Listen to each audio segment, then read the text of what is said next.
WBNR Channel TV Virtual Studio Multipurpose.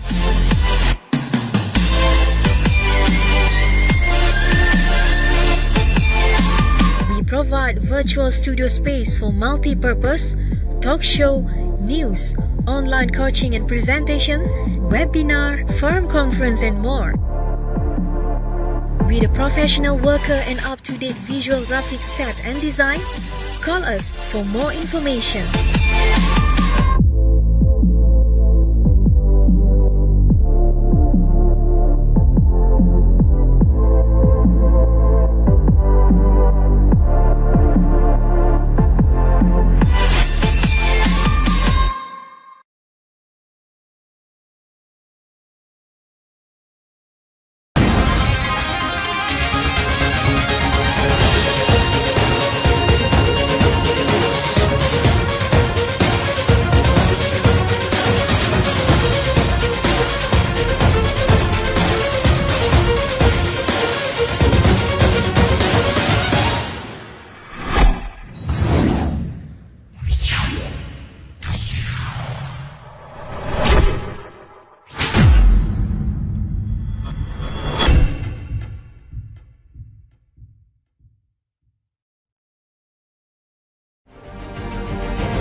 Di mana hari ini masuk hari ketiga Gelora Politik Melaka. Ianya masih lagi berpanjangan. Beberapa siri sidang media jika anda ikuti kami sejak 3 hari yang lalu, ini merupakan perkembangan yang cukup memberi impak yang baharu dalam senario permainan politik, sains politik di Malaysia, tetapi pastinya ianya bukanlah perkara yang cukup indah bagi rakyat di negeri Melaka. Polemik politik di Melaka belum lagi menemui jalan noktahnya dan masih menjadi tanda tanya bagaimana situasi politik di negeri itu ketika ini. Krisis politik Melaka seolah-olah memberi gambaran berlaku kemelut lebih besar melibatkan parti politik di peringkat pusat, terutamanya UMNO. Saya, Idris Harun, Adun Sungai Udang, bersama rakan-rakan saya, YB Nur Hizam Hassan Bakti, Adun Pekalan Batu, YB Nur Fendi, Adun Teluk Mas, dan juga YB Nur Azman, Adun Pantai Kundo, mengumumkan kami telah pun hilang kepercayaan kepada Yang Amat Berhormat Datuk Seri Sulaiman Muhammad Ali selaku Ketua Menteri. Saya sampaikan pada hari ini, banyak lagi saya nak sampaikan. Jadi saya rasa itu saja. Saya minta maaf yang mana saya agak tertinggi bahasa saya, kasar bahasa saya minta mohon ampun dan maaf, dan saya mohon ampun dan maaf kepada rakyat negeri Melaka. Kerajaan akan memperuntukkan sebanyak 400 bilion ringgit untuk membiayai projek sambungan dan projek baru di bawah RMK12. RMK12 ini dengan matlamat keluarga Malaysia makmur, inklusif, mampan.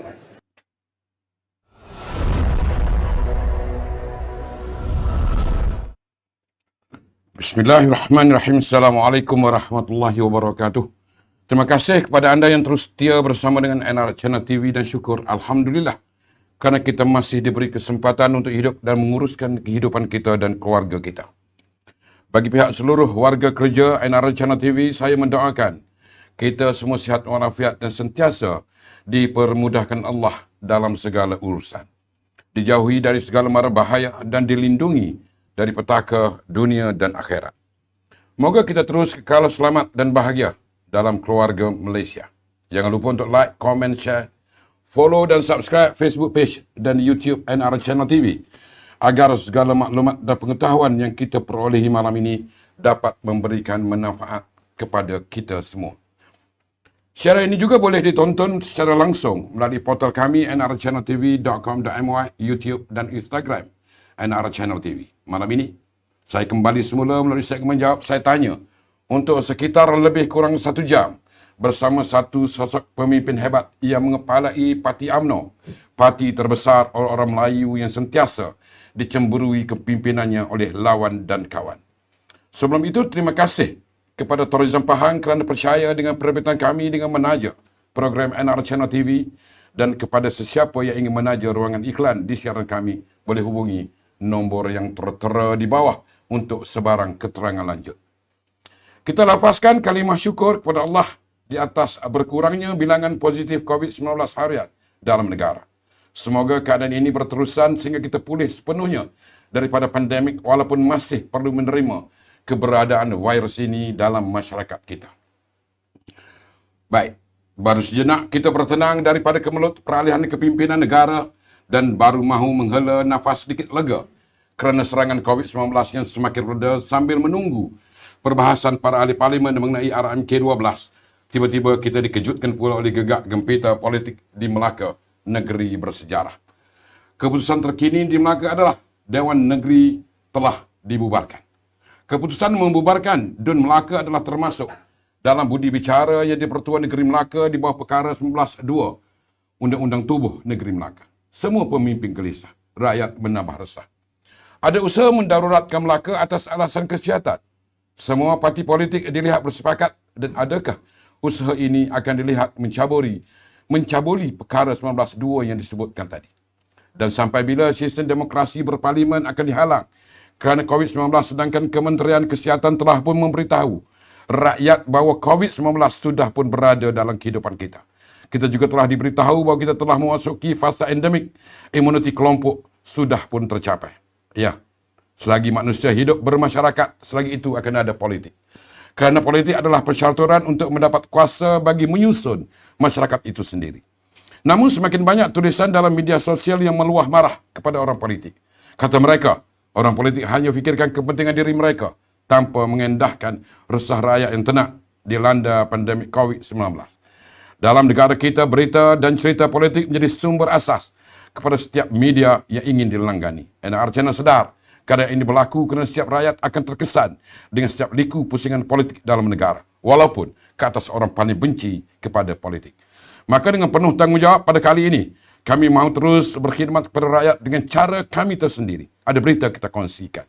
Ada cerita berlegar kita dapatkan dahulu pengesahan daripada sumber yang paling boleh dipercayai. Kali ini, NR Channel menjemput Yang Berhormat Datuk Seri Dr. Ahmad Zahid Hamidi, Presiden UMNO untuk kita dapatkan beberapa penjelasan mengenai politik terkini dalam negara. Sebelum itu kita saksikan sedikit VT yang kami sediakan. Jangan ke mana-mana. Kita jumpa selepas ini.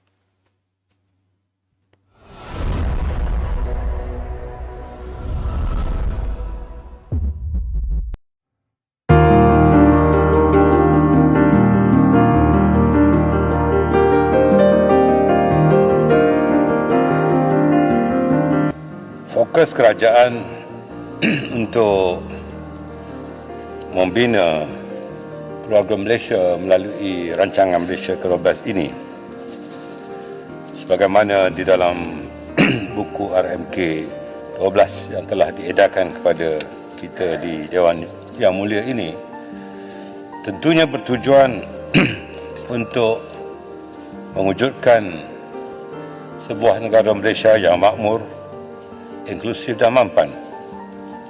Sebagaimana telah diputuskan oleh Mahkamah, saya hanya diperkenankan untuk memperolehi sementara pasport antarabangsa saya daripada 26 hari bulan Oktober hingga 21 hari bulan November. Maka ketika pengundian bajet, saya minta maaf, saya tidak dapat bersama, tetapi yakinlah jiwa saya terus menyokong bajet yang akan dipertahankan. Untuk Pandora Papers, saya bersetuju dengan Paul Dickson. Ketika itu saya belum menjadi ahli parlimen, ketika itu saya belum berada di dalam persada politik di peringkat nasional, dan ketika itu pelaburan dibuat di negeri China, dan sila rujuk pada handset saya, dan diharap Paul Dickson dan rakan-rakan yang lain jangan ada buruk sangka terhadap saya kerana saya tidak akan melarikan cukai, malah wang itu dibawa ke tanah air dan cukai dikenakan oleh LSDN jika ada ketika itu. Namun syarikat itu telah ditutup kerana kita telah memperolehi semula laporan yang dibuat di negeri China, dan dividen telah diberikan pada pemegang saham, manakala pinjaman juga telah dibayar kepada institusi kewangan yang terbabit. Terima kasih.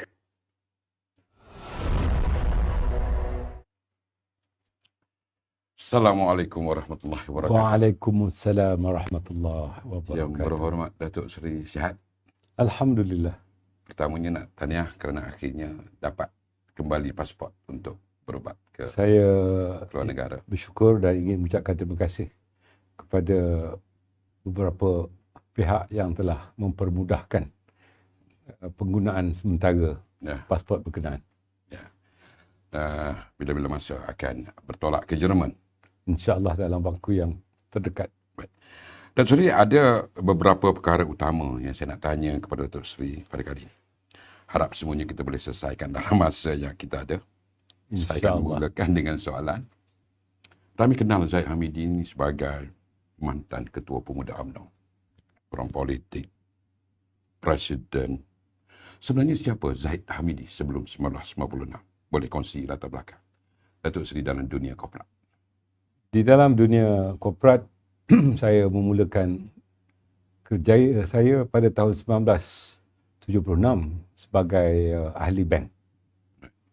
Selepas itu saya berpindah ke Bank Simpanan Nasional, dan selepas itu saya berpindah ke Amanah Saham Nasional Berhad, iaitu sebuah anak syarikat permodalan Nasional Berhad, dan ketika itu saya bertugas sebagai pengurus pemasaran Amanah Saham Nasional.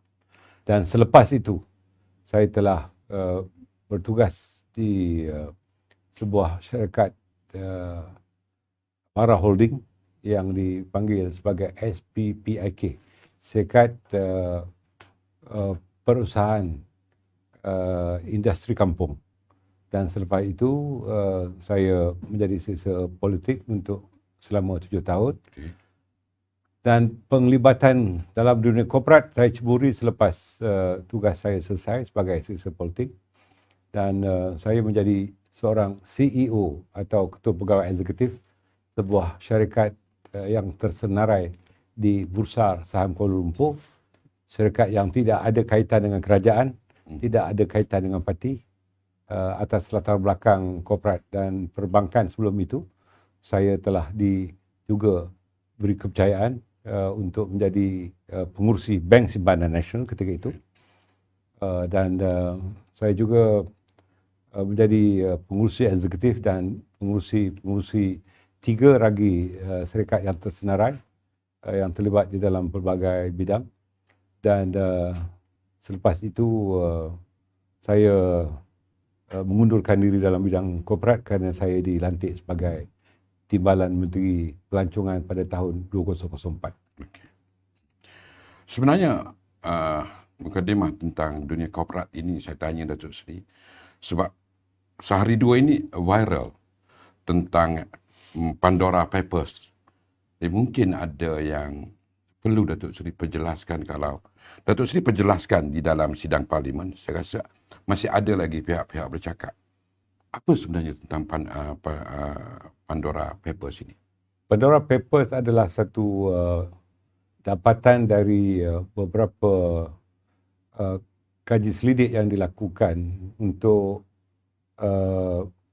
mendedahkan penglibatan individu korporat dan individu politik agaknya yang mempunyai akaun di luar negara, iaitu British Virgin Island, dan pendedahan ini tidak ada jeda waktu, tidak ada tempoh waktu.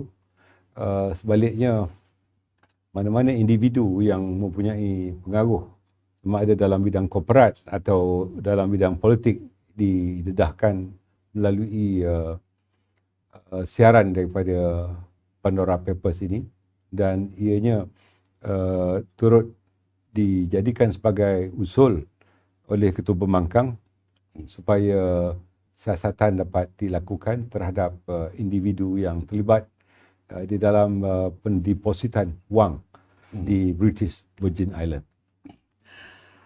Di mana salahnya sampai Ketua Pembangkang beria-ia minta dibahas di Dewan Rakyat? Saya fikir Ketua Pembangkang mempunyai tujuan dan niat yang baik apabila meminta Menteri Kewangan melakukan siasatan terhadap perkara ini, kerana besar kemungkinan ada beberapa individu yang mendepositkan wang yang diperolehi dari urus niaga di negara kita di akaun BVI untuk mungkin untuk mengelakkan cukai, ataupun urus niaga yang dilakukan di luar negara yang diletakkan sementara di akaun BVI sebelum dibawa wang itu ke dalam negara. Jadi saya fikir pihak-pihak yang terlibat, termasuk diri saya, kita harus ke hadapan, berani dan jujur untuk menceritakan duduk perkara yang sebenar, walaupun ada kerahsiaan yang harus disimpan untuk tidak didedahkan pada umum. Namun oleh kerana perkara ini telah dibawa ke Parlimen, maka demi kepentingan umum, elok jika perkara ini dapat diperjelaskan agar jika ada kekabutan maklumat, ianya akan dapat diselesaikan dengan segera dan sebaik mungkin. Saya tertarik dengan satu jawapan Datuk Seri sewaktu menjawab soalan daripada Jelutong ketika itu. Seolah-olah menggambarkan dia tidak tahu tentang latar belakang korporat Datuk Seri, terutamanya untuk nak menguruskan Pandora Papers ini. Dan disebut juga Pandora Papers ini tentang cukai luar biasa. Kalau boleh Datuk Seri kongsikan, apa dia dimaksudkan? Saya memperjelaskan pada hari ini apabila perkara itu dibangkitkan oleh salah seorang ahli parlimen ketika pencelahan saya lakukan pada waktu yang terhad oleh ahli parlimen Pontian yang juga Setiausaha Agung UMNO untuk saya memperjelaskan sekali lagi. Dan pertama kalinya saya juga telah memperjelaskan apabila salah seorang ahli parlimen pembangkang membangkitkan perkara ini. Kerana ketika itu saya adalah ketua pegawai eksekutif sebuah syarikat yang tersenarai, dan antara pelaburan yang dilakukan ialah di dalam hydro power plant atau IPP, Independent Power Plant di negara China. Jadi pelaburan itu adalah pinjaman daripada sebuah institusi kewangan dan dilaburkan di negara berkenaan bagi menambah pendapatan dan memperluaskan urus niaga syarikat yang saya ketuai. Maka ketika itu kerajaan negeri China mempunyai polisi dasar bahawa sebarang keuntungan yang diperolehi daripada syarikat hendaklah dilaburkan semula. Oleh kerana syarikat yang tersenarai bertanggungjawab kepada pemegang saham dan juga bertanggungjawab untuk membayar cukai. Maka kaedah yang terbaik mengikut nasihat peguam ketika itu ialah meletakkan wang pendapatan dari keuntungan pelaburan syarikat yang saya ketuai di BVI account supaya jika masanya sesuai, wang itu dapat dibawa masuk semula ke Malaysia bagi pembayaran dividen dan juga pembayaran cukai sebagaimana yang diperundangkan ke atas mana-mana syarikat yang senarai dan syarikat-syarikat lain. Seolah-olah desakan ini dibuat nak menggambarkan Datuk Seri lari daripada cukai. Itu yang daripada pembangkang cuba nak sampaikan. Mereka harus tahu wang itu tidak diperolehi daripada sumber urus niaga dari negara kita untuk dibawa keluar. Sebaliknya, pendapatan daripada luar negara untuk dibawa ke Malaysia. Dan ketika itu, pada tahun 1994, saya belum menjadi Ketua Pemuda UMNO Malaysia. Belum juga menjadi Ahli Parlimen Bagan Datuk. Dan penglibatan saya di dalam dunia korporat secara sepenuh masa bermula pada tahun 1993 sebenarnya, apabila saya membeli saham syarikat korporat berkenaan dari pinjaman yang diberikan oleh sebuah bank, dan sandarannya ialah saham yang saya beli itu. Baik, saya nak pergi ke tentang RMK 12 Datuk Seri. Semasa Datuk Seri bahas RMK 12 ini, Datuk Seri ada menyentuh mengenai menyatukan semua agensi berkaitan perumahan seperti SPNB, Prima, Jabatan Perumahan KPKT di bawah satu agensi. Datuk Seri pernah menjawat jawatan sebagai pengurusi SPNB. Apa sebenarnya game changer yang ingin Datuk Seri utarakan dalam isu ini? Kita lihat bahawa kementerian atau jabatan atau agensi yang mengendalikan isu perumahan ini, sama ada di peringkat persekutuan atau peringkat negeri, mempunyai matlamat yang sama, iaitu untuk memberikan kediaman kepada setiap isi rumah ataupun keluarga di negara kita. Namun di dalam perjalanan yang jauh untuk merealisasikan dasar perumahan negara ini, kita lihat berlaku lambakan rumah-rumah, sama ada rumah kos rendah, kos sederhana dan rumah bernilai tinggi, dan semuanya mempunyai matlamat untuk menjadikan rumah-rumah sama ada kumpulan B40, M40 dan yang mempunyai pendapatan yang tinggi tentu mahu rumah yang lebih besar. Namun persaingan ini selain pada agensi-agensi perumahan pihak kerajaan, ianya juga turut bersaing dengan agensi-agensi kerajaan negeri dan juga oleh syarikat swasta serta agensi-agensi daripada GLC atau Government Link Companies oleh pihak kerajaan persekutuan atau kerajaan negeri. Maka sebagai seorang yang pernah menjadi pengurusi Syarikat Perumahan Negara Berhad, dan saya pernah mencadangkan kepada Menteri Perumahan dan Kerajaan Tempatan ketika itu untuk mewujudkan dasar perumahan negara, maka saya merasakan di dalam situasi yang ada sekarang ini, oleh kerana terlalu banyak agensi dengan matlamat yang sama, tiba masanya untuk pihak kerajaan menstrukturkan semula supaya synchronization dapat dilakukan dan dapat mengecilkan apa yang dipanggil sebagai birokrasi yang terlalu merumitkan pembeli rumah. Dan tentunya hasrat ini tidak cuba untuk menghilangkan pekerjaan CEO atau pegawai eksekutif atau ketua-ketua pegawai eksekutif yang mengetuai agensi-agensi perumahan dan syarikat perumahan berkenaan. Kerana bagi saya kita harus menghadapi realiti bahawa wang yang dibelanjakan untuk agensi-agensi perumahan itu adalah wang daripada rakyat dari cukai yang diperolehi. Maka tentunya kita mahu melihat bahawa the new reality yang harus dihadapi, bahawa penyatuan itu mesti dilakukan bagi menjimatkan wang rakyat. Datuk Seri juga ada sebut tentang PTN ni yang akan disatukan dengan pinjaman perumahan agar beban hutang kerajaan dapat dikurangkan dan memudah peminjam ini menyelesaikan hutang. Apa sebenarnya mekanisme? Kita lihat bahawa kerajaan terpaksa menanggung sebanyak 56 bilion ringgit yang disalurkan kepada PTPTN untuk pembiayaan pendidikan pengajian tinggi dan juga pengajian tertiary yang lain. Oleh kerana NPL ataupun non-performing loans ini agak tinggi, bukan sangat disebabkan oleh ketidakmampuan atau keterlekaan peminjam-peminjam, tetapi hakikat yang harus dihadapi oleh peminjam-peminjam inilah, ada di kalangan mereka belum mendapat pekerjaan, ada juga yang mempunyai pekerjaan sementara, ada juga pekerjaan-pekerjaan yang diperoleh itu tidak setimpal dengan kelulusan yang diperolehi. Maka kebolehmampuan untuk pembayaran semula itu agak terkendala.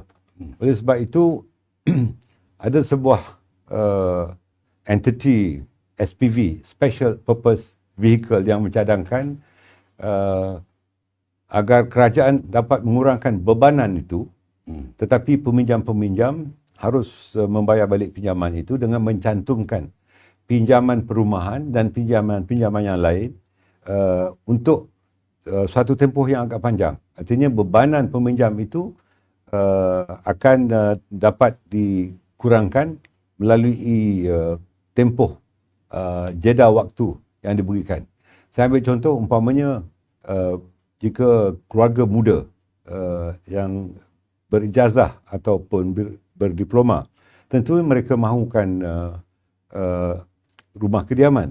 Jadi jika pinjaman itu dapat disatukan dengan PTPTN, maka prinsipal itu dapat dimasukkan bersama dengan prinsipal pinjaman perumahan, maka pembayaran itu akan dapat dikurangkan dan tempoh waktu dapat diperpanjangkan agar ianya tidak membebankan keluarga yang baru bekerja ataupun keluarga muda di kalangan penduduk di negara kita ini. Soalan ini pada saya sebab Datuk Seri pakar tentang soalan keselamatan ni. Kita dah beralih sikit ke isu keselamatan ni. Datuk Seri terlibat dalam dia panggil apa? Dekalisasi ya. Dekalisasi. Boleh Datuk Seri kongsikan apa program ni? Program ini diradikalisasi. Ya, deradikalisasi. Berasal dari perkataan radical. Ya, mereka yang berhaluan kiri. Yang antaranya menjadi kumpulan cult ataupun taksub, ya, dan ada yang mengkonotasikannya sebagai penganas, ya.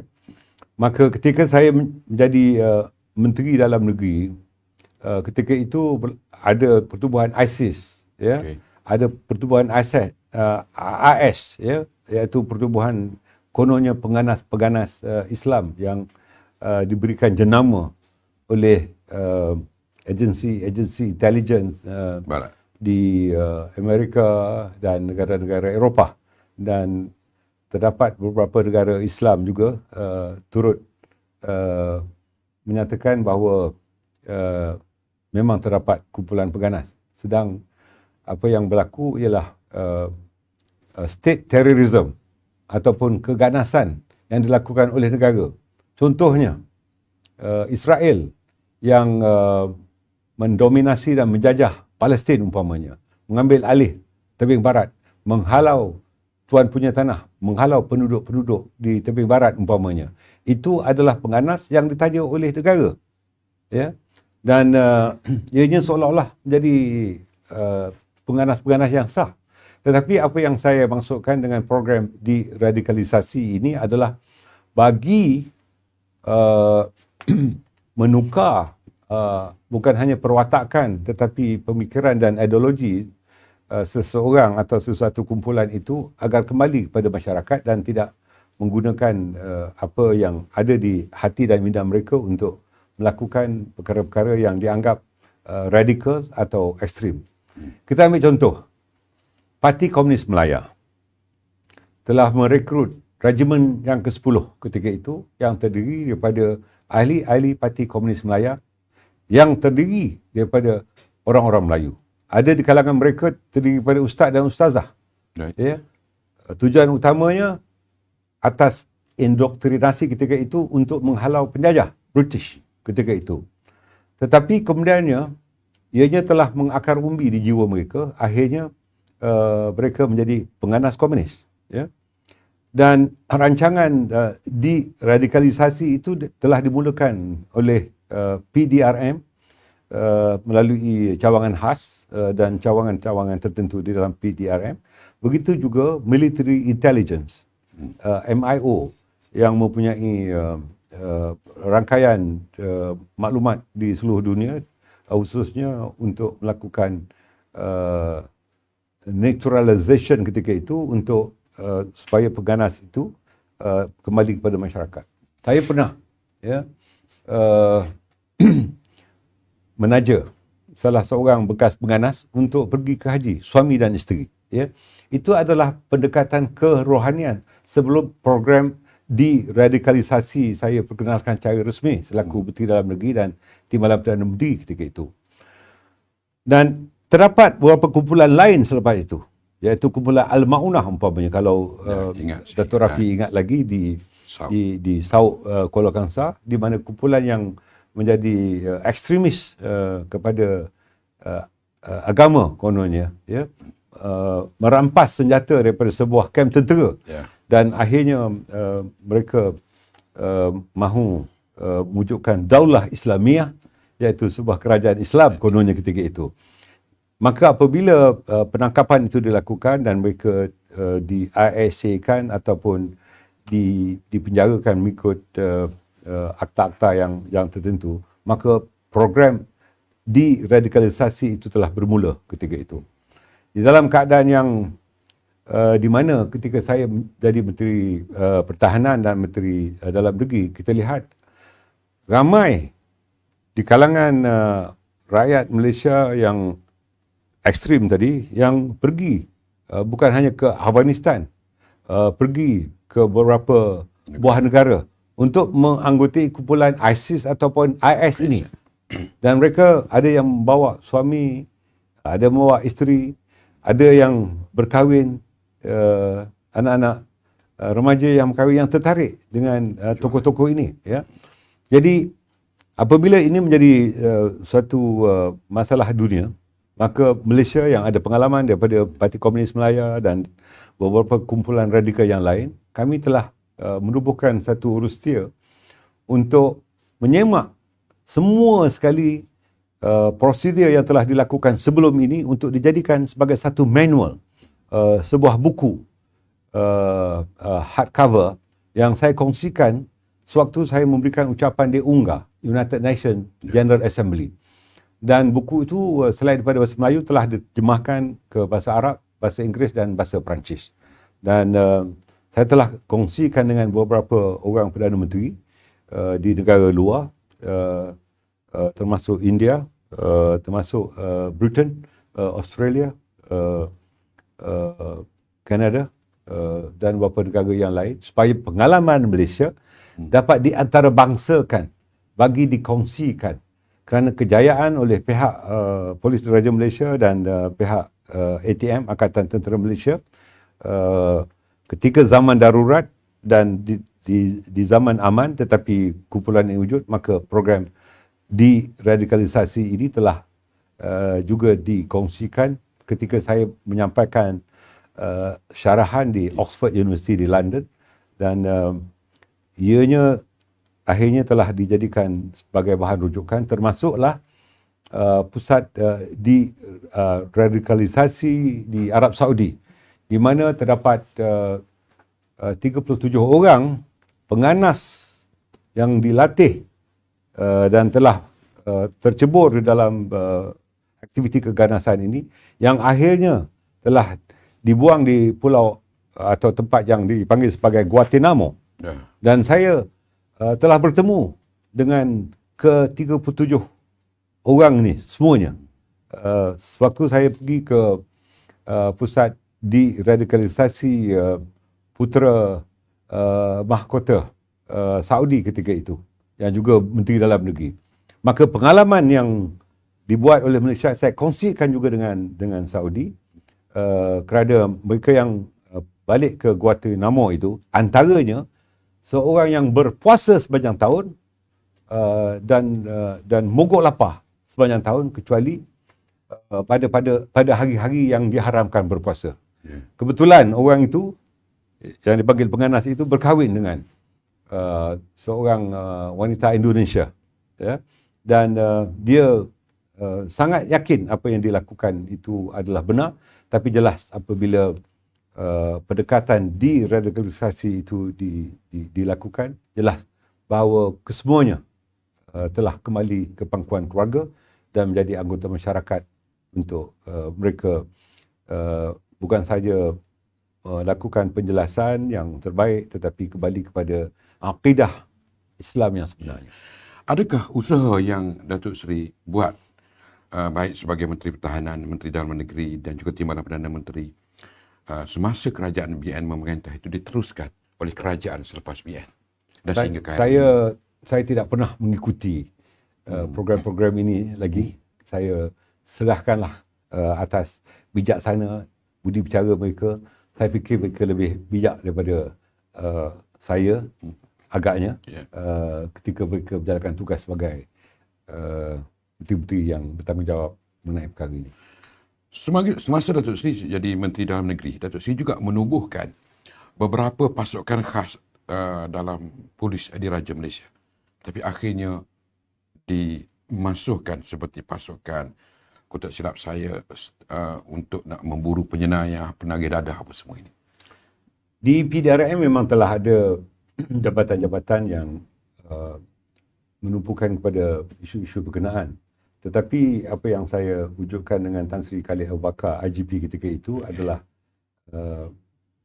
menubuhkan satu elite team atau pasukan elit bagi mengenal pasti secara direct kepada kumpulan sasaran. Ya, umpamanya Sting, Staff Hawk, dan satu lagi pasukan di mana kita pilih anggota polis yang terbaik untuk berada di dalam pasukan-pasukan itu. Tidak ramai, tiap satu tim cuma 200 orang saja, dan saya memobilisasikan hanya tidak lebih daripada 600 pegawai dan anggota yang terlibat, umpamanya untuk menangani masalah dadah umpamanya. Kita tidak tangkap kepada penagih dadah, kita tangkap kepada kingpin dia, pengedar dadah, direct kepada kumpulan itu melalui beberapa kaedah yang saya masih berpegang kepada akta rahsia rasmi. Dan kejayaannya menyebabkan kadar jenayah turun 47% ketika itu. Ya. Dan pencapaian KPI pada tahun 2018 ialah sebanyak 157%, walaupun sasarannya hanya 100%.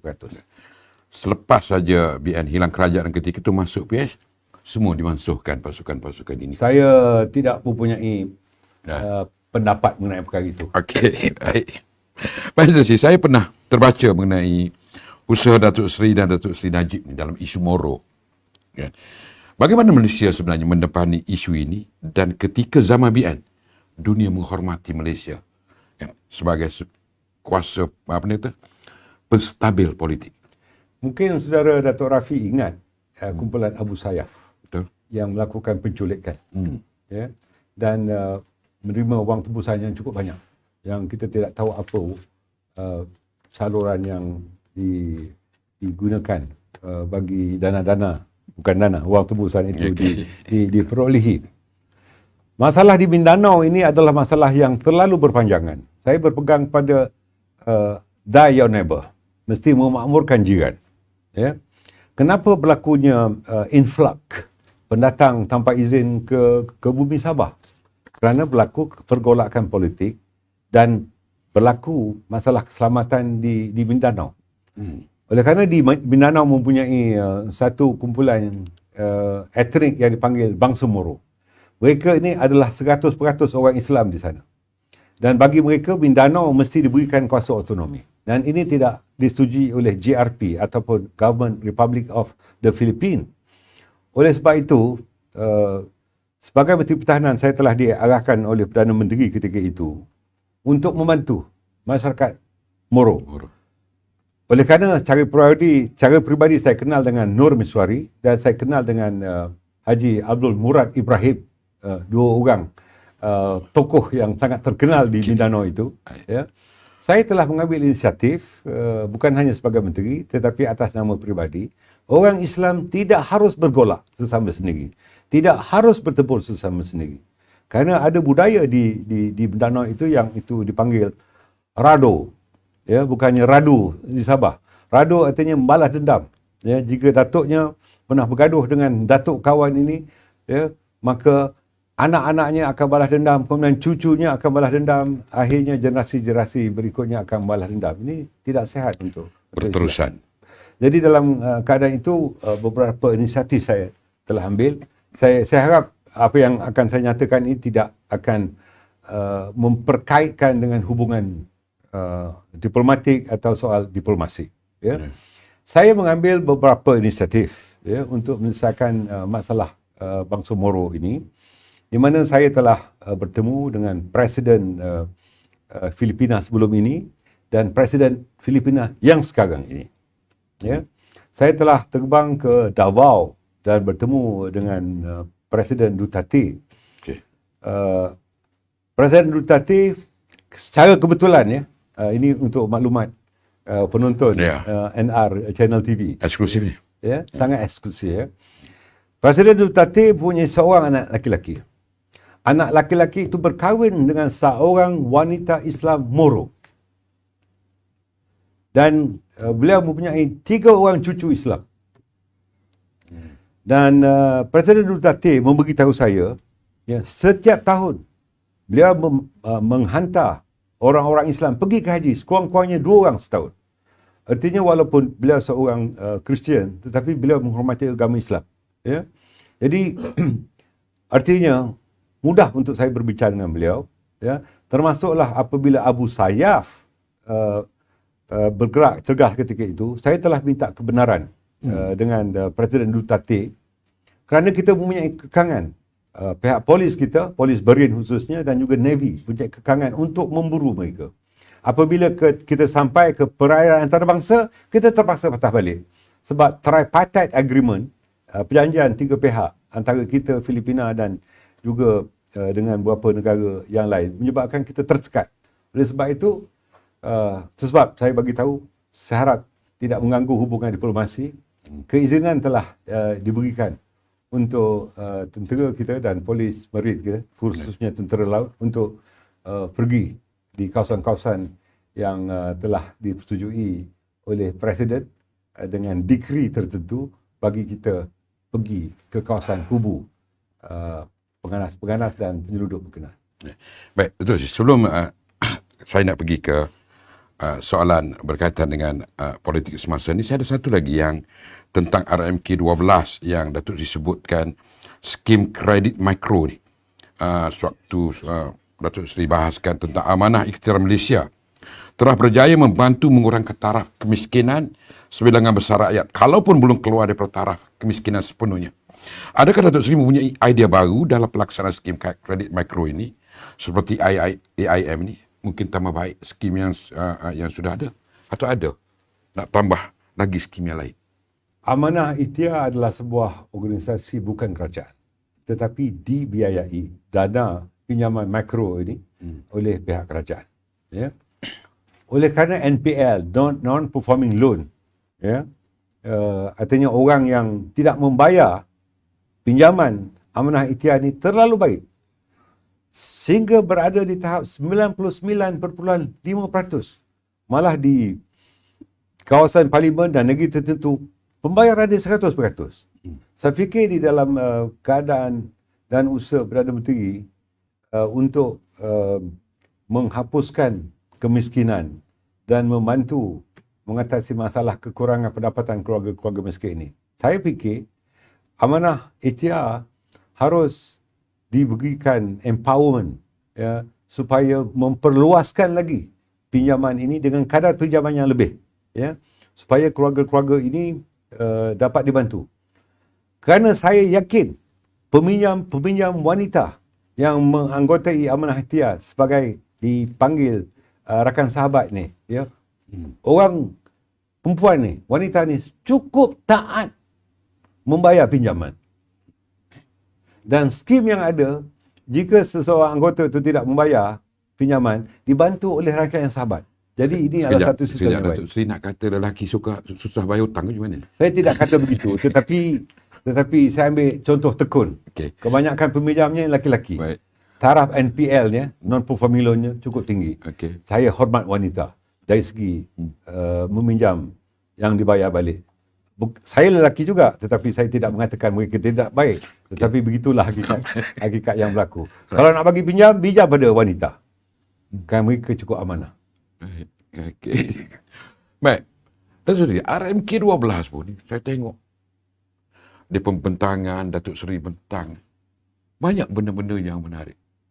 Tetapi rakyat di luar ni seolah macam tak berapa nak minat nak mengambil tahu tentang RMK 12. Adakah ni sebagai satu petanda rakyat tidak begitu prihatin dengan perancangan kerajaan lagi, atau dengan kata lain, rakyat sudah tidak ada keyakinan pada politik dan kerajaan? Saya tidak bertanggapan begitu. Oleh kerana RMK ini adalah rancangan 5 tahun dan ini kali ke-12 dibentangkan. Ya? Maka tentunya ada perancangan jangka sederhana yang dibentangkan oleh pihak kerajaan. Kalau insya-Allah tahun depan ada pilihan raya umum, insya-Allah mengikut MOU-nya bulan Julai atau selepas Julai, ya. Dalam tempoh RMK ke-12 ada kemungkinan pilihan raya sekali lagi. Artinya pilihan raya ke-15 dan pilihan raya ke-16. Dan ketika itu siapa juga yang menjadi kerajaan akan dinilai prestasinya berdasarkan janji-janji yang terdapat dan tercatat di dalam rancangan Malaysia ke-12 ini. Tentunya Perdana Menteri yang telah menyebutkan untuk 100 hari pertama prestasi beliau akan dilihat dengan KPI oleh anggota Jemaah Menteri yang ada sekarang ini.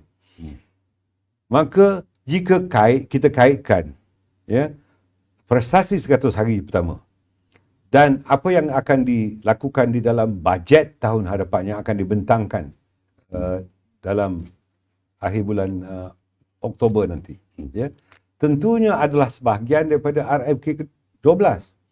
Jadi sama ada rakyat prihatin atau tidak, yang penting rakyat mahu what is the best for them. Apakah yang terbaik untuk mereka supaya ada a wow factor, supaya adanya skin feel, ya, yang akan mereka dapati daripada hidangan oleh pihak kerajaan itu.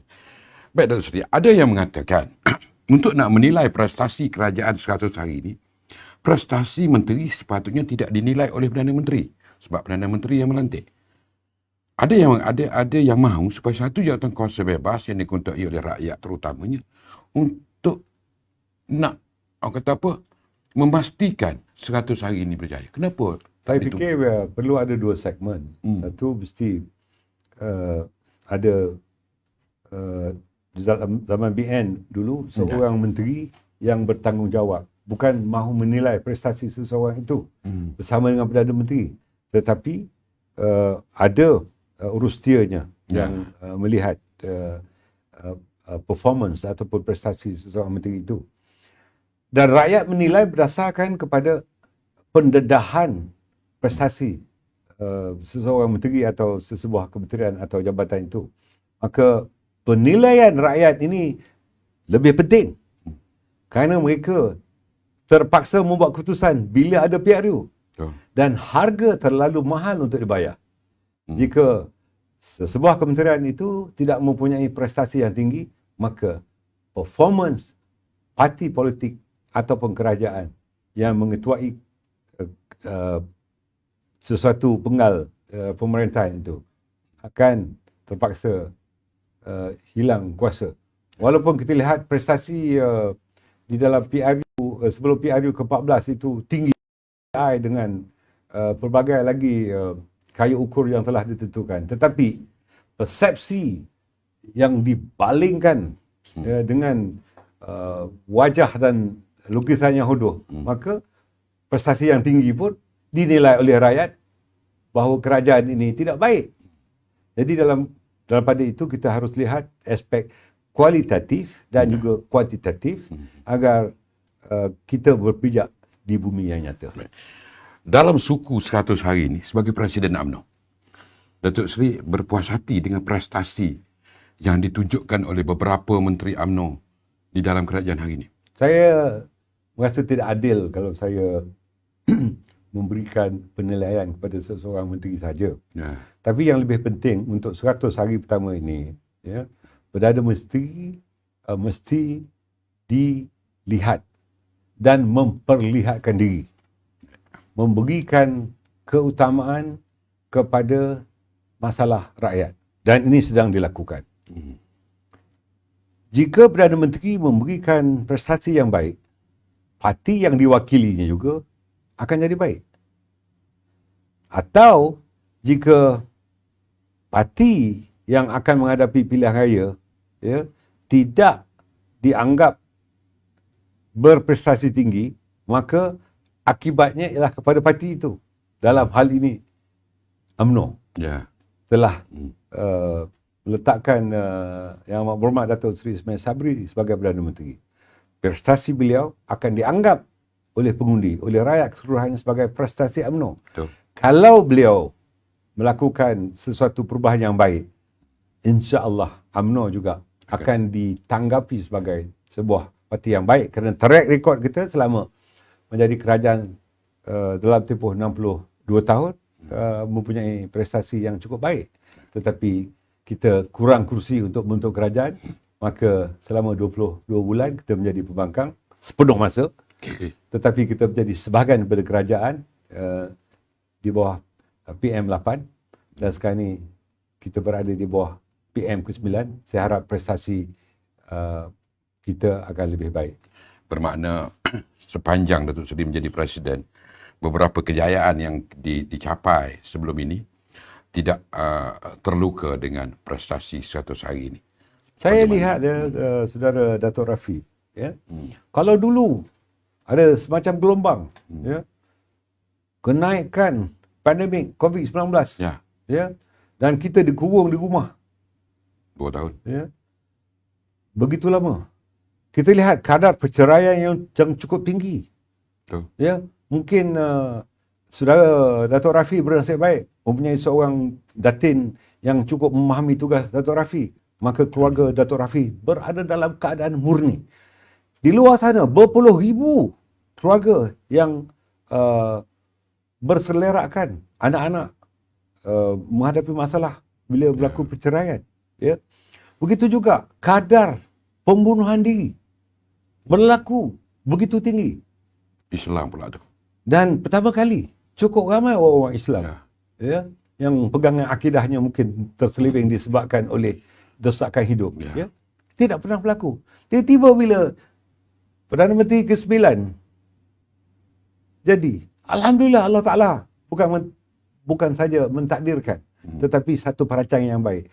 Pandemiknya turun, vaksinasinya cukup baik, kadar kematiannya juga menurun. Innama amruhu idza arada syai'an an yaqula lahu kun fayakun. Tetapi Allah Taala suruh usaha. Perdana Menteri telah berusaha dalam perkara ini.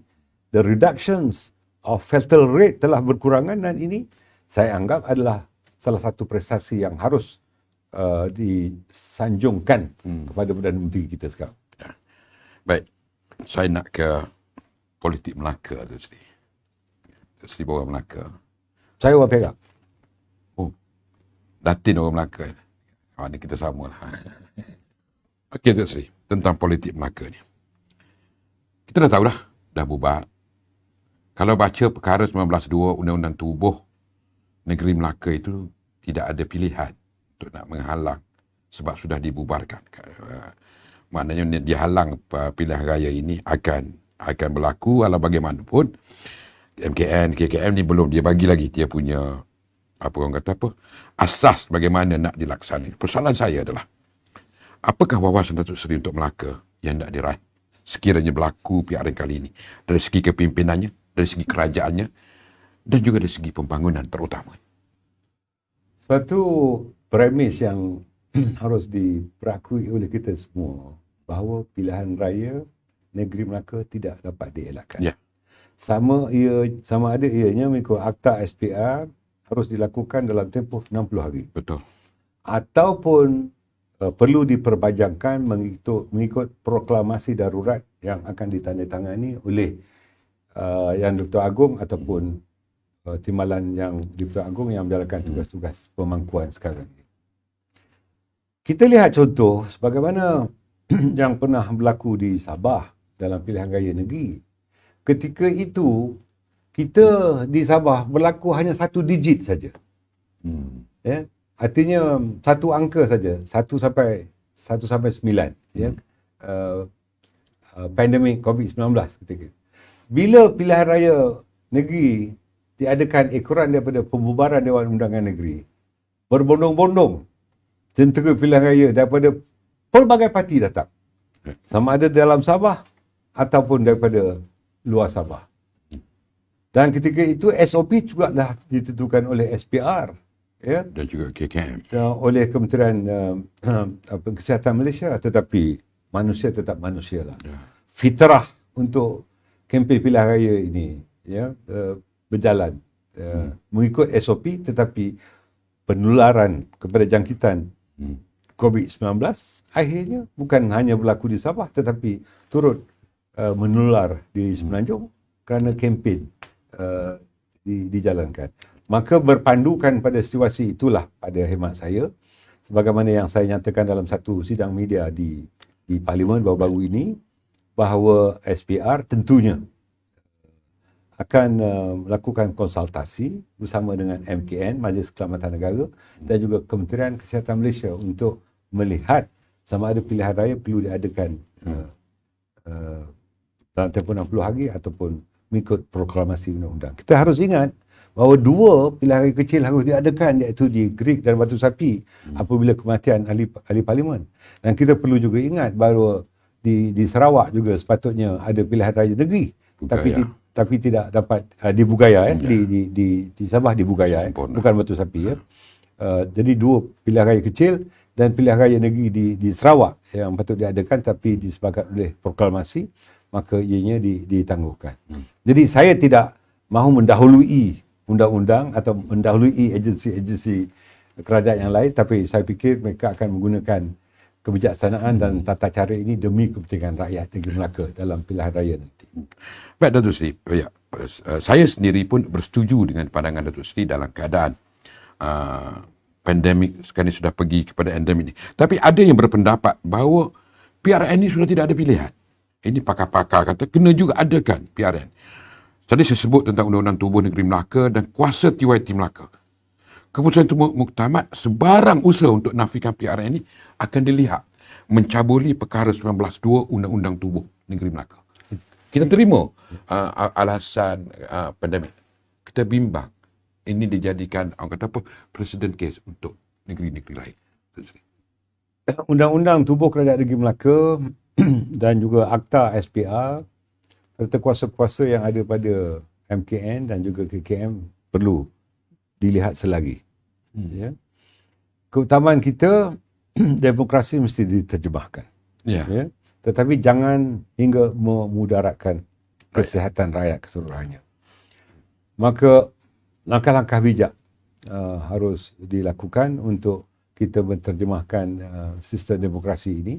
Namun pada hemat saya merasakan bahawa biarpun pilihan raya tidak dapat dielakkan, tetapi biarlah game changer yang akan dilakukan di negeri Melaka ini, saya beranggapan ianya merupakan satu acid test untuk PRU ke-15 nanti. Apa yang berlaku di negeri Melaka yang akan datang ini akan dijadikan sebagai satu batu tanda yang baru. Sama ada sistem demokrasi secara yang ada sekarang dan sebelum itu ataupun dalam rupa bentuk yang berbeza. Kerana landscape politik pasti akan berbeza selepas ini. Baik. Adakah Datuk Seri tetap dengan keputusan yang Datuk Seri buat sebelum ini UMNO tidak akan bekerjasama dengan Parti Bersatu dalam PRN Melaka ini? Saya menghormati keputusan dan ketetapan Perhimpunan Agung UMNO Malaysia bagi tahun 2020. Betul. Ketetapan telah dibuat dan saya sebagai Presiden menghormati bahawa di dalam PRU ke-15 nanti kita tidak akan bekerjasama dengan PPBM. Termasuklah di PRN Melaka ini sebagai, orang kata apa, yang pertama keputusan ini dilaksanakan.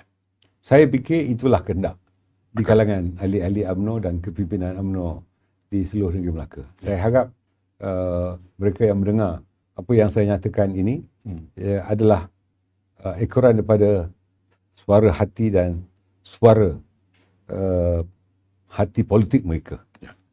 Sebenarnya Datuk Seri, apa yang berlaku di Melaka ini? Adakah kegilaan individu untuk nak berkuasa kembali ataupun memang ada agenda individu yang bertopengkan UMNO nak meruntuhkan UMNO di Melaka? Saya tidak mahu menyentuh peribadi, tapi kita lihat bahawa apa yang berlaku di negeri Melaka ini adalah suatu pendekatan bagi melaksanakan cita-cita dan idealisme seseorang dan ketidaksukaannya kepada seseorang yang lain.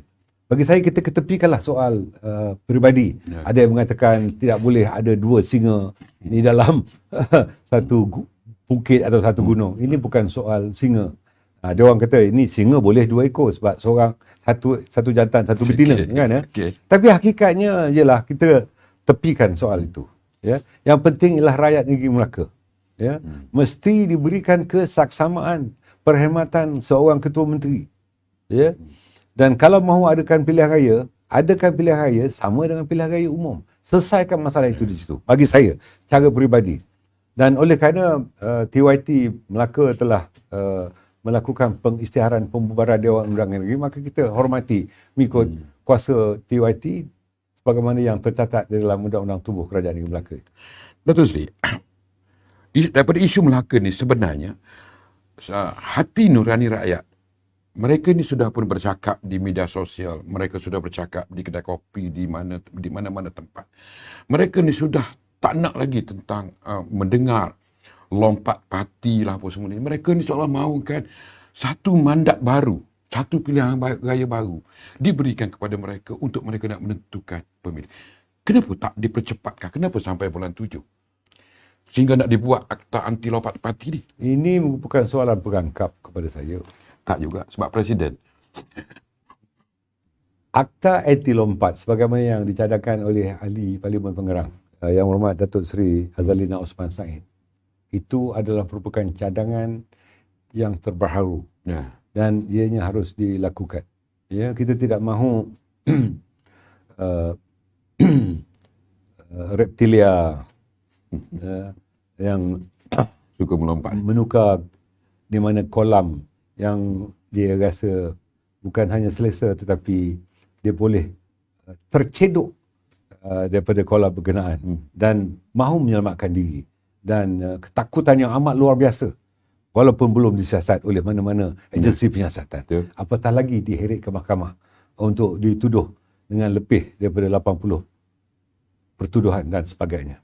Ya. Kita mesti istiqamah dalam politik.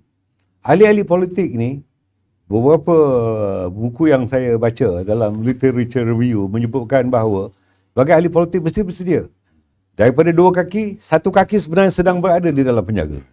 Sama ada nak tarik satu lagi masuk ataupun kaki yang sedia ada ditarik keluar. Ya. Hadapilah dengan penuh keberanian. Bukan dengan coward. Dan rasa coward ini saya fikir tidak harus ada dalam kamus dan jiwa ahli-ahli politik di negara kita. Datuk Seri menduga bekas ketua menteri yang UMNO berikan segala-galanya akhirnya memilih untuk nak khianat UMNO. Kita tidak bermain peribadi, kita bermain tentang idealisme perjuangan dia. Saya fikir tentu beliau mempunyai alasan tersendiri untuk melakukannya. Tetapi realitinya ialah beliau tidak lagi jadi ahli UMNO sekarang. Kerana mengikut perlembagaan UMNO, mana-mana ahli, apatah lagi adunnya, ataupun ahli parlimennya yang menjatuhkan kerajaannya sendiri, maka tergugurlah dengan sendirinya keahlian seseorang itu. UMNO tidak pecat dia kan? Tak perlu pecat kerana dia tergugur dengan sendirinya. Buah yang busuk tidak perlu tunggu masa ranum. Buah itu akan tergugur dengan sendirinya. Saya nampak ada satu lagi bentuk baru politik dalam negara ni, politik chameleon ni. Siang wajah lain, malam wajah lain. Dulu orang yang bawa naratif no Anwar, no DAP, kan? Hari ni orang yang sama berada di dalam memperakukan no Anwar, no DAP. Saya tidak mahu menyentuh mana-mana individu, sama ada telah mati, ya, ada yang masih hidup, ataupun yang akan mati, ya, ataupun yang saya kata yang masih hidup atau masih mati. Ya. Tetapi realiti politik, ya, sebuah parti politik ditubuhkan adalah untuk mencapai kemenangan bagi membentuk kerajaan. Betul. Maka kalau kita menyanggah keputusan daripada parti, ya, kerana orang itu tidak berada di pentas utama parti, ya, tentunya kita lihat bahawa penilaian itu tidak adil untuk pemimpin parti itu menilai pada seseorang itu, tetapi ahli-ahli parti. Dan rakyat harus melihat siapa yang benar, keputusan parti atau keputusan seseorang itu. Dalam keadaan ini, realiti politik baru yang harus kita hadapi, saya fikir, ya, parti politik memang perlu berpolitik, tetapi jangan terlalu banyak politik. Siang cakap lain, malam cakap lain, besok bentukan lain pula. Itu namanya bukan main 2 kolam, main 3-4 kolam dan banyak kolam. InsyaAllah kolam itu juga yang akan mengambus. Melemaskan ya. Kadang-kadang Datuk Seri ada waktu Datuk Seri berselindung, tapi tak apa, saya memahami. Datuk Seri, saya juga ada mendengar ini konsep keanjalan politik yang Datuk Seri pernah sebut sebelum ini. Boleh Datuk Seri perjelaskan keanjalan politik, apa bezanya dengan jajaran politik? Anjal ni ialah elastik, ya, di mana kita lihat flexibility harus dilakukan untuk menghadapi realiti politik. Jajaran baru ni adalah satu kaedah untuk menentukan hala tuju dan perjalanan politik mengikut acuan politik sedia ada atau yang akan datang. Saya ambil contoh. Apabila saya menyebut jajaran politik di negeri Perak, ketika UMNO mempunyai jumlah yang cukup untuk menjadi kerajaan semula, maka ketika itu kita merasakan bahawa di negeri Perak adalah negeri pertama di mana kerjasama pelbagai parti harus diwujudkan. Maka jajarannya ialah walaupun kita bekerjasama dengan parti-parti politik itu, namun mereka tidak meletakkan adunnya untuk menjadi exco. Ya? Dalam keadaan itulah CSA diberikan, iaitu peruntukan oleh adun atau ahli parlimen kerajaan yang diperolehi sama dengan peruntukan yang diperolehi oleh adun atau ahli parlimen pembangkang. Jadi ini telah dimulakan di Perak.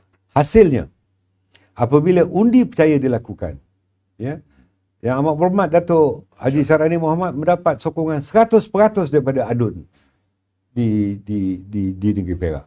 Jadi, mana jajaran politik yang begitu bersandarkan kepada anjalan yang telah dirundingkan.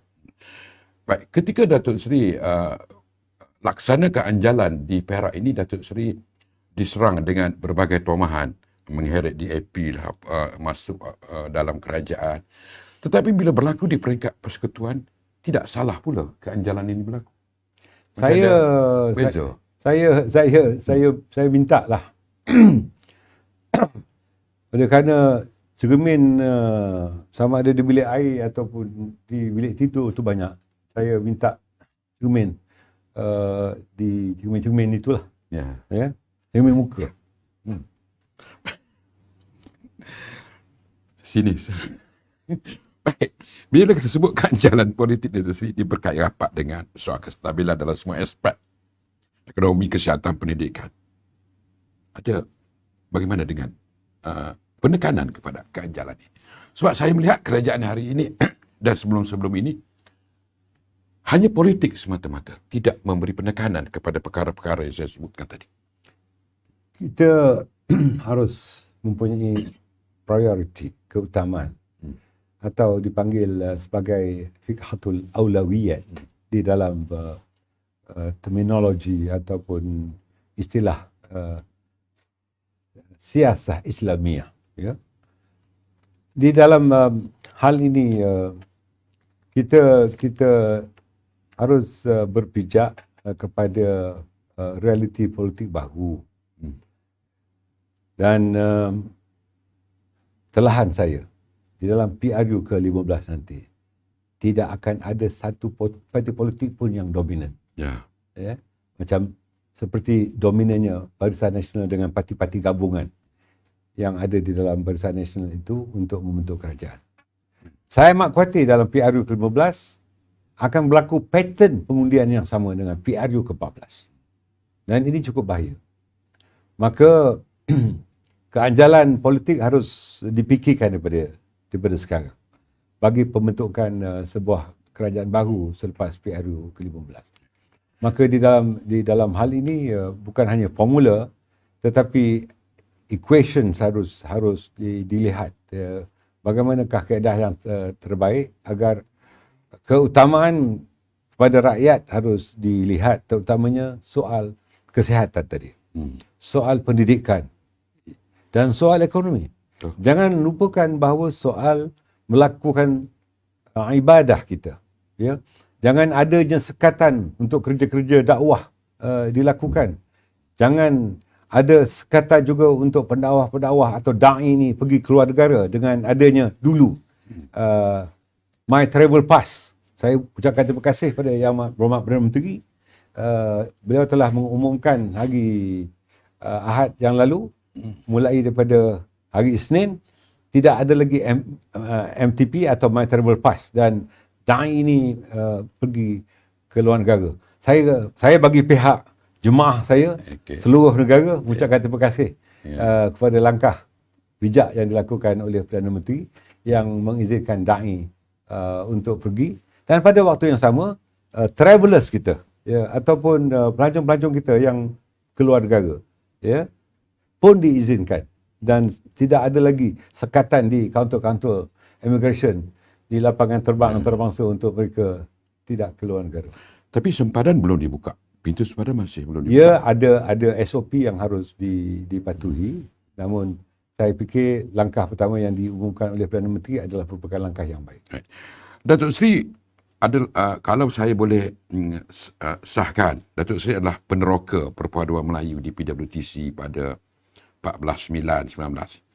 Adakah Datuk Seri masih ada harapan nak mempertahankan the real muafakat nasional ni yang tidak ada parti lain selain pada UMNO dan PAS? Penyatuan Ummah, saya telah menyebutkan beberapa kali dan di beberapa tempat.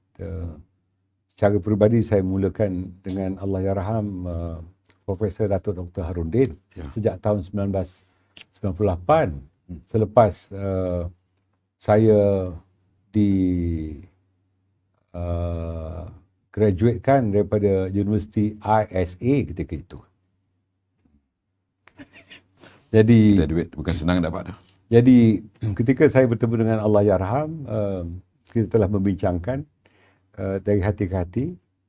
Ketika itu saya bekas Ketua Pemuda UMNO Malaysia dan ketika itu Allahyarham adalah Ketua Penerangan PAS, ya, dan ketika bincangan diadakan, saranan ini tercetus daripada minda Allahyarham, maka beliau telah berpesan dengan saya, jadikanlah penyatuan ummah ni sebagai satu wasiat. Jika satu ketika nanti beliau tidak ada lagi, maka saya memegang ini sebagai amanah dan wasiat itu saya terjemahkan dengan mewujudkan penyatuan ummah dan kita formalisekan melalui Muafakat Nasional. Itulah yang berlaku pada 14 September 2019. Ya. Tapi lately ni nampak Datuk Seri begitu kecewa. Saya nampak. Kalau saya tidak pernah kecewa sebagai seorang ahli politik. Tetapi kita harus tahu bahawa bila kita berkongsi, terutamanya berkongsi hidup, kita harus saling percaya mempercayai dan kita jangan khianat mengkhianati. Ya. Cukuplah ya, kalau pengkhianatan itu dilakukan sekali. Ya, tetapi kalau telah berulang kali, bukan kepada UMNO tetapi kepada pelbagai pihak, saya fikir itu harus dinilai semula lah. Ya. Baik, dalam seandainya berlaku pilihan raya negeri Melaka ini, adakah Muafakat Nasional akan berfungsi ataupun ditangguhkan? Oleh kerana Muafakat Nasional ini tidak pernah didaftarkan, maka saya tidak nampak ada cahaya terang untuk Muafakat Nasional itu direalisasikan sebagaimana pilihan raya kecil yang pernah diadakan. Biarlah UMNO bertanding dengan panji-panji Barisan Nasional secara solo dan insya-Allah rakyat memilih parti yang terbaik. Yang sudah ada sejarahnya tersendiri. Baik Datuk Seri, peralihan kerajaan baru-baru ini merupakan sejarah Datuk Seri bila mana Perdana Menteri bukan daripada Presiden Parti. Saya nak tarik perhatian Datuk Seri, adakah ini titik mula yang berlaku anjakan paradigma atau lonjakan politik yang dipelopori UMNO, iaitu wujudkan permisahan kuasa antara kerajaan dan parti? Kita lihat sebuah parti politik di Indonesia iaitu PDIP ya, yang diketuai oleh ketua umumnya Ibu Megawati Soekarno. Ya. Beliau adalah ketua pada partinya. Tetapi yang menjadi Presiden Indonesia adalah Presiden Jokowi. Ya. Jadi yang memegang parti politik orang lain dan yang memegang kerajaan atau pemerintah orang lain. Begitu juga BJP yang memerintah India sekarang ini, di mana ketua partinya adalah seorang lain dan Perdana Menteri Narendra Modi adalah Perdana Menteri kerajaan. Ya. Begitu juga sistem yang ada di Amerika, sama ada parti Demokrat atau parti Republican, sistemnya sama juga. Kita tidak pernah merancangkan perkara yang sama berlaku di Malaysia. Tetapi hakikatnya ialah asalkan UMNO BN led government, siapa saja pun yang mewakili parti, kita harus lakukan pengiktirafan kepada tokoh itu. Baik. Jadi adakah UMNO telah buat persediaan untuk nak tampil sebagai peneraju budaya politik baru ini? Dalam konteks mempunyai dasarawan sendiri, maksudnya kerajaan jadi pelaksana kepada dasarawan yang dirancang oleh parti. Ramai orang yang menyebut bahawa parti harus menguasai kerajaan. Ya. Tetapi ini terlalu banyak salah tafsir yang sedang berlaku. Saya melihat kesejajaran antara parti dan kerajaan harus berjalan. Walaupun UMNO hanya menyumbangkan 38 kerusi ahli-ahli parlimen dalam kerajaan sekarang ini, namun oleh kerana Perdana Menterinya daripada UMNO, ya, kita tidak memaksakan semua yang dipersetujukan dari parti itu dilaksanakan oleh Perdana Menteri, kerana banyak lagi parti-parti lain yang menyertai kerajaan yang ada sekarang ini. Namun seboleh yang mungkin, parti mesti memperkuatkan kedudukan dan prestasi Perdana Menteri. Agar mahu tidak mahu, beliau mewakili parti mesti diperlihatkan ada dokongan daripada parti terhadap beliau. Ini yang sedang saya lakukan. Tadi Datuk Seri sebut tentang apa yang berlaku di India, yang berlaku di US kan. Jadi adakah UMNO ni bersedia untuk pilih calon Perdana Menteri melalui proses dalam parti walaupun dia bukan pemegang jawatan utama parti seperti contoh yang Datuk Seri sebutkan tadi? Let us discuss about it when we cross the bridge. Artinya bila tiba masanya kita bincang dalam. Baik Datuk Seri, kita sudah 1 jam 15 minit. Saya nak menjangka 1 jam setengah. Jadi apa yang saya cuba nak dapat penjelasan daripada Datuk Seri pada malam ini berjaya saya laksanakan. Cuma saya nak Datuk Seri simpulkan tadi tentang akta lompat parti ni. Ada yang kata akta ini tidak boleh dibuat kerana dia mengganggu hak yang tercatat dalam perlembagaan persekutuan. Sangat cukup sesuai sekarang ni. Akta lompat parti. Apapun namanya, asalkan tidak ada yang melompat. Ya, okay. Jangan pernah mengkhianati kepercayaan yang diberikan oleh pengundi-pengundi. Betul. Hadapilah realiti politik. Kalau kita jadi pembangkang pun, saya tak fikir saudara Datuk Rafi akan hilang telinga kalau terus jadi pembangkang. Atau mata akan buta kerana jadi kerajaan selepas lompatan dilakukan oleh pengkatakan itu. Yeah. Jadi dalam soal ini istiqamah lah. Sampai pilihan raya umum, ya. Kalau kita betul-betul kuat, dapatkan mandat semula. Yeah. Itu cara yang terbaik. Yeah. Soalan saya yang terakhir, adakah Datuk Seri sebagai Presiden UMNO bersedia untuk nak menerima kembali pemimpin-pemimpin yang lompat sebelum ini ke dalam UMNO? Saya fikir realiti politik harus kita hadapi. Tetapi saya minta supaya mereka kekallah dengan parti masing-masing. Kalau itu keyakinan mereka untuk berada di parti berkenaan. Sama-sama kita berada di medan perang, iaitu PRU ke-15 nanti. Jika pegangan mereka betul, mereka akan menang dan dapat dukungan daripada rakyat. Jika UMNO betul, dan insya-Allah UMNO akan betul. Ya, dan kita perbaiki kesilapan dan kelemahan kita. Insya-Allah rakyat akan kembali pada kita. Termasuk pengundi-pengundi pertama kali. Sama ada mereka yang berumur 18 hingga 21, seramai 1.2 juta orang, atau first time voters yang tidak pernah mendaftar tetapi akan didaftarkan secara automatik, terdapat 4.4 juta orang. Artinya ada 5.6 juta pengundi pertama kali jika ada pilihan raya umum ke-15 nanti. UMNO sudah bersedia untuk nak mendepani undi 18 yang didaftarkan secara automatik ini? Jentera sedia. Ya. Dana tidak sedia. Saya khawatir minda harus juga bersedia. Kerana kita lihat bahawa 3 kriteria seseorang calon. Saya gunakan bahasa Inggeris. Winnability, acceptability and likability. Winnable, acceptable, likable. Mesti ada daya kebolehmenangan. Ada daya kebolehterimaan oleh pengundi. Ada daya kesukaan kepada calon itu. Jika 3 kriteria ini ada pada mana-mana individu, maka sudah tentu parti akan memilih calon itu. Dan saya telah sebut di dalam majlis tinggi yang lalu bahawa saya tidak akan menggunakan pentas untuk menandatangani watikah calon sebagai pentas untuk membalas dendam. Saya beri jaminan saya kepada ahli-ahli majlis tinggi dan saya sahkan lagi pada malam ini. Dan halayak boleh rekodkan apa yang saya janjikan. Bahawa saya tidak gunakan pentas ini untuk membalas dendam kepada sesiapa saja.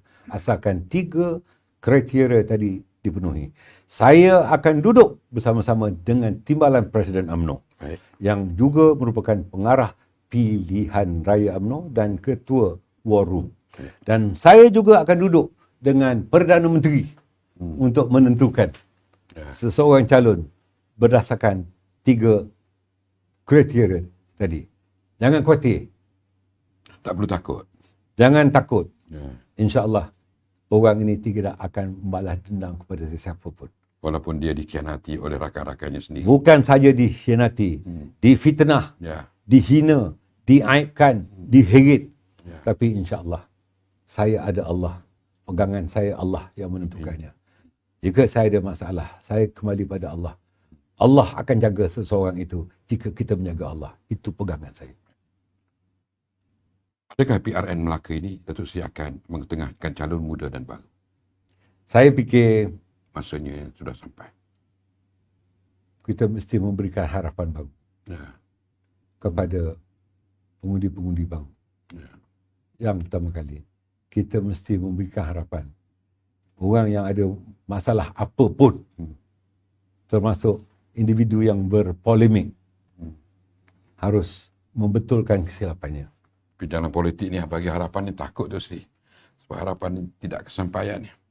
Ya, banyak kawasan sebenarnya, terutama kawasan Kemalangan. Pilihlah mana-mana kawasan yang sesuai, asalkan jadi calon. Jadi calon. Saya harap tidak ada kawasan Kemalangan untuk mereka lah. Baik. Datuk Sri, saya berikan Datuk Sri kesempatan ini untuk Datuk Sri menggulungkan PRU15 ini ke mana UMNO. Adakah UMNO sedia untuk nak menentang ataupun mengikut arus? Saya fikir kita harus menghadapi realiti politik baru. Bahawa jika kita mahu membentuk kerajaan, kita harus menghadapi situasi ketika itu. Bahawa elok sekiranya diadakan rundingan pembentukan kerajaan selepas masing-masing parti ada jumlah tertentu ahli-ahli parlimennya atau adunnya bagi negeri-negeri tertentu. Dan itu adalah lebih baik. Kerana mandat rakyat pada parti-parti tertentu, adun dan ahli parlimen tertentu, maka lakukanlah apa yang dipanggil sebagai syura di kalangan ahli-ahli parlimen dan pemimpin-pemimpin parti untuk mengadakan perundingan supaya tidak ada lompatan yang berlaku, tidak ada usaha trading horse dilakukan, pembelian dengan nilai tender yang tidak pernah dicatat dalam akhbar. Cukuplah. Jangan mangsakan rakyat. Saya harap ahli-ahli UMNO, kepimpinan UMNO sama-sama dengan saya, bersama-sama dengan Perdana Menteri, bersama dengan kepimpinan di peringkat nasional, negeri dan bahagian, untuk sama-sama kita terjemahkan rakyat sangat rindu kepada UMNO dan Barisan Nasional untuk menulang belakangi terus kerajaan persekutuan dan kerajaan-kerajaan negeri, insya-Allah. Sebelum saya nak tutup pertemuan malam ni, saya tengok emas Datuk Seri tu cantik. Boleh Datuk Seri pakai? Ini. Saya dapat sponsor daripada sahabat saya. Ini dia. Ini secara kebetulan 9 hari bulan Oktober yang lalu, cukup 25 tahun nostalgia saya menjadi Ketua Pemuda UMNO Malaysia. Tadi. Saya menang Ketua Pemuda UMNO Malaysia ketika itu 4 penjuru pertandingan. Pada 9 hari bulan Oktober 1996. 9 hari bulan Oktober yang lalu, 25 tahun. Tapi itu hanya sebuah nostalgia yang tercatat di dalam sejarah politik tanah air. Kenangan yang tersimpul mati. Baik, terima kasih yang berhormat Datuk Seri Dr. Ahmad Zaid bin Hamidi, Presiden UMNO Malaysia. Saya rasa penjelasan yang cukup jelas malam ini, bercakap tentang reform UMNO, bercakap tentang dia tidak ada secuit ataupun secalik dendam di dalam dirinya. Dan inilah watak Presiden UMNO yang dicemburui oleh kawan dan lawan, tenang berdepan dengan apa sahaja yang datang mendadak.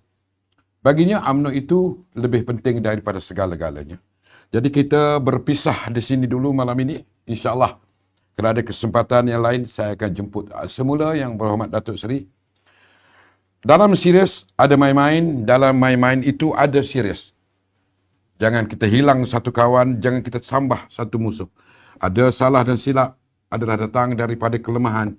Iman saya, iman kami, kerana yang baik itu datang daripada Allah. Kita merancang, Allah juga merancang. Perancangan Allah adalah sebaik-baiknya. Terima kasih sekali lagi Muhammad Datuk Seri. Saya Rafi Ahmad Kecil mohon undur diri. Jangan lupa untuk like, share, komen, follow, subscribe Facebook page NR Channel TV, berintegriti, berani, benar dan terus terang. Assalamualaikum warahmatullahi wabarakatuh. Kita jumpa lagi.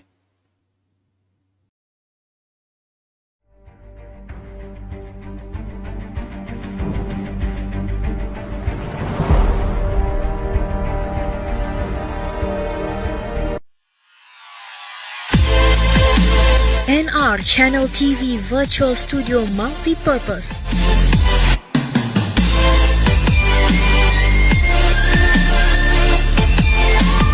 provide virtual studio space for multi-purpose, talk show, news, online coaching and presentation, webinar, firm conference and more.